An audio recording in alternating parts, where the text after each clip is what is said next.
ইতিহাস কতটা সুন্দর তা আপনারা যদি না ঘোরেন তাহলে কখনোই বুঝতে পারবেন না। সেই ঐতিহাসিক স্থানগুলোতে যদি আপনারা না যান তাহলে অবশ্যই আপনারা বুঝতে পারবেন না ইতিহাস কতটা সুন্দর। আহসান মঞ্জিল পুরান ঢাকার ইসলামপুরের কুমারটুলি এলাকায় বুড়িগঙ্গা নদীর তীরে অবস্থিত। আর আজকে আমি আপনাদেরকে সমস্ত আহসান মঞ্জিলটা ঘুরে ঘুরে দেখাবো এবং এর ভিতরে যে মূল্যবান জিনিসপত্র রয়েছে সেগুলো আপনাদের সাথে ভিডিওর মাধ্যমে শেয়ার করার চেষ্টা করব। আহসান মঞ্জিল গোলাপি বর্ণের একটি প্রাসাদ, যার সৌন্দর্য যে কাউকে বিমোহিত করবে। প্রথমে যদি আপনারা আহসান মঞ্জিলে যেতে চান তাহলে অবশ্যই আপনাদেরকে এর বিস্তারিত জানতে হবে। আর এটার অনলাইন টিকিট আছে এবং অফলাইন টিকিটও আছে, আপনার ইচ্ছা করলে অনলাইনেও টিকিট কাটতে পারেন। দেশি অ্যাডাল্টের জন্য টিকিট প্রাইস হচ্ছে 40 টাকা, আর বাংলাদেশি চাইল্ডের জন্য হচ্ছে 20 টাকা টিকিট প্রাইস। ফরেনের জন্য 500 টাকা, আর সার্কভুক্ত দেশগুলোর জন্য হচ্ছে 300 টাকা করে প্রতিটা টিকিটের প্রাইস। অবশ্যই বৃহস্পতিবার এটা বন্ধ থাকে, আর শনি বুধবার হচ্ছে সকাল 10:30 থেকে বিকাল 4:30 পর্যন্ত টিকিট বিক্রি বন্ধ হবে বিকাল 4টায়। আর শুক্রবার বিকাল 3টা থেকে সন্ধ্যা 7টায় এটা অফ হয়ে যায়, আর টিকিট বিক্রি বন্ধ হবে হচ্ছে সন্ধ্যা 6:30টায়। প্রাসাদ থেকে বুড়িগঙ্গা নদীটিকে এত সুন্দর দেখা যায় যা নিজের চোখে না দেখলে আপনারা বিশ্বাসই করতে পারবেন না। এটি পূর্বে ছিল ঢাকার নবাবদের আবাসিক প্রাসাদ ও জমিদারি সদর কাচারি। বর্তমানে এটি জাদুঘর হিসেবে ব্যবহৃত হচ্ছে। এর প্রতিষ্ঠাতা নবাব আব্দুল গনি, তিনি তার পুত্র খাজা আহসানুল্লাহর নাম অনুসারে এর নামকরণ করেন। 1859 খ্রিস্টাব্দে আহসান মঞ্জিলের নির্মাণ কাজ শুরু হয়ে যায়, 1872 খ্রিস্টাব্দে সমাপ্ত হয়। 1906 খ্রিস্টাব্দে এখানে এক অনুষ্ঠিত বৈঠকে মুসলিম লীগ প্রতিষ্ঠার সিদ্ধান্ত হয়। আহসান মঞ্জিল কয়েকবার সংস্কার করা হয়েছে, সর্বশেষ সংস্কার করা হয়েছে অতি সম্প্রতি।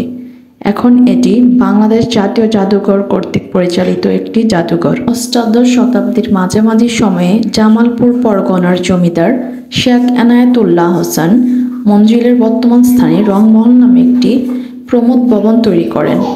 পরবর্তীতে তার পুত্র শেখ মতিউল্লাহ রংমহলটি ফরাসি বণিকদের কাছে বিক্রি করে দেন। বাণিজ্য কুঠি হিসেবে এটি দীর্ঘদিন পরিচালিত ছিল। এরপরে 1830-এ বেগম বাজারে বসবাসকারী নওয়াব আব্দুল গনির পিতা খাজা আলিমুল্লাহ এটি ক্রয় করে বসবাস শুরু করেন। এই বাসভবনকে কেন্দ্র করে Khwaja Abdul Gani Martin and company নামক একটি ইউরোপীয় নির্মাণ ও প্রকৌশল প্রতিষ্ঠানকে দিয়ে একটি মাস্টার প্ল্যান তৈরি করান, যার প্রধান ইমারত ছিল আহসান মঞ্জিল। 1859 সালে নবাব আব্দুল গনি প্রাসাদটি নির্মাণ শুরু করেন, যা 1872 সালে সমাপ্ত হয়। পুরা 13টা বছর লাগে এটার নির্মাণ কাজ করতে। তিনি তার প্রিয় পুত্র খাজা আহসানুল্লাহ নাম অনুসারে এর নামকরণ করেন আহসান মঞ্জিল। ওই যুগে নবনির্মিত প্রাসাদ ভবনটি রংমহল ও পুরাতন ভবনটি অন্দরমহল নামে পরিচিত ছিল। 1888 সালের 7 এপ্রিল প্রবল ভূমিকম্পে পুরো আহসান মঞ্জিলে ব্যাপক ক্ষতি সাধিত হয়। ক্ষতিগ্রস্ত আহসান মঞ্জিল পুনর্নির্মাণের সময় বর্তমান উঁচু গম্বুজটি সংযোজন করা হয়। পুনর্নির্মাণ ও মেরামতের জন্য রাজনীগঞ্জ থেকে উন্নত মানের ইট আনা হয়। মেরামত কর্ম পরিচালনা করেন প্রকৌশলী গোবিন্দ চন্দ্র রায়। সে আমলে ঢাকা শহরে আহসান মঞ্জিলের মতো এত ঝাঁকালো ভবন আর ছিল না। এর প্রাসাদটি গম্বুজের শহরে অন্যতম উঁচু চওড়া হয়, তা বহুদূর থেকেও সবার দৃষ্টি আকর্ষণ করত। 1897 সালে 12 জুন ঢাকায় ভূমিকম্প আঘাত হানলে আহসান মঞ্জিলের অনেক ক্ষতি হয়ে যায়। আহসান মঞ্জিলের দক্ষিণের বারান্দা সহ ইসলামপুর রোড সংলগ্ন নহবত খানাটি সম্পূর্ণ ভেঙে পড়ে। পরবর্তীকালে নবাব আহসানুল্লাহ তা পুনর্নির্মাণ করেন।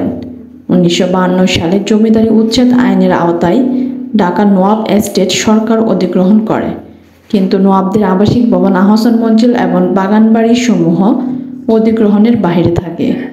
কালাক্রমে অর্থাভাব ও নওয়াব পরিবারের প্রভাব প্রতিপত্তি ঘনিষ্ঠ হওয়ার ফলে আহসান মঞ্জিলের রক্ষণাবেক্ষণ দুরূহ হয়ে পড়ে। 1960-এর দশকে এখানে থাকা মূল্যবান দ্রব্যাদি নওয়াব পরিবারের সদস্যরা নিলামে কিনে নেয়। বাংলাদেশের স্বাধীনতার পর অযত্ন ও অপব্যবহারের আহসান মঞ্জিল ধ্বংসপ্রাপ্তির দ্বারপ্রান্তে পৌঁছে।